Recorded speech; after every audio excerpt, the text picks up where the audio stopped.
Death is undoubtedly terrifying, and we will all pass away at some stage. We can't stop it, so we must live our lives to the fullest. NBA stars are no different, having experienced many tragedies over the years. In fact, some of the stories to follow could easily be adapted into horror films. Join me as I take you through the NBA players that almost died. Number 5. Chris Bosh.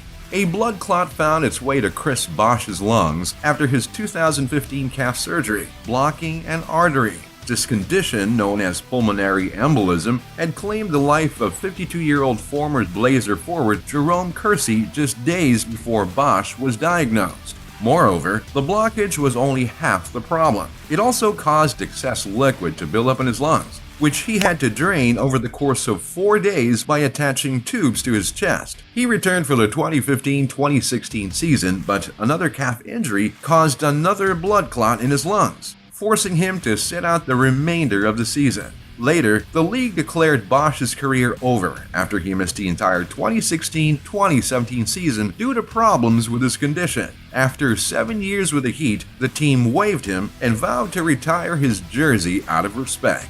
Number 4. Nikola Vucevic. Nikola Vucevic has grown into one of the best centers in the NBA for nearly a decade. Despite playing for a franchise that is notable for its failures, his individual statistics have been excellent. In the last NBA season that was halted, he was having one of his best years. But all of this almost didn't happen, as Vucevic barely avoided death in a horrific train accident that killed 47 people. In 2006, a 15-year-old Nikola Vucevic and his father Borislav survived a deadly train crash in his native Montenegro that killed 47 and wounded 200 after the train's brakes had crashed. Nikola expressed his thoughts on the incident. "For a crash like that, I was fortunate. It's very terrifying. You don't know whether you're going to live or die. It causes you to consider your life and not take anything for granted. It lets you think about a lot of things. You make an effort to value life more." Number 3. Grant Hill. Grant Hill is one of the NBA's biggest what-ifs, as the former Piston had all the assets to have a long and fruitful career in the league. However, there's one incident that Grant would never want to recall in his life. When he was with the Orlando Magic in 2003, Hill developed a staph infection which could have been fatal for the forward player. He was almost on the verge of concluding not only his NBA career, but also his life. Hill was on intravenous antibiotics for 6 months before returning to the major leagues. When asked about his experience, Hill said, "It's one of those things you don't know where exactly it came from, but it could be deadly. It was as close as I've ever been to checking out." Number 2. Damian Lillard.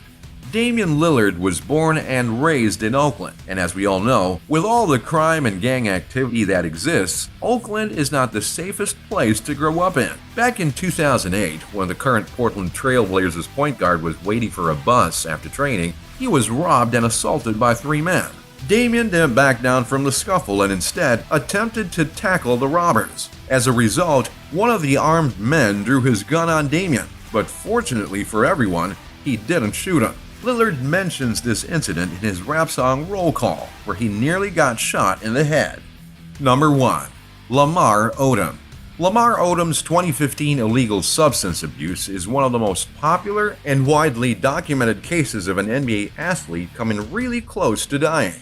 He was discovered in a passed-out condition in a brothel in Crystal, Nevada, and subsequently was in a coma for 4 days. Doctors told him that he was lucky he didn't die. His then-wife, Kourtney Kardashian, later withdrew her divorce appeal, making Odom one of the few people in history whose marriage got saved because of substance abuse. Fortunately for him, since suffering multiple strokes, a kidney failure and fears of brain injury, he has recovered fairly well. Although he declares himself a sober person now, he still admits he's still struggling to get his life together with a constant battle against drug addiction. So, what do you think? Who among these NBA players had the closest encounters with death? Be sure to subscribe and like us. I'll see you next time on the channel. Until then, it's goodbye.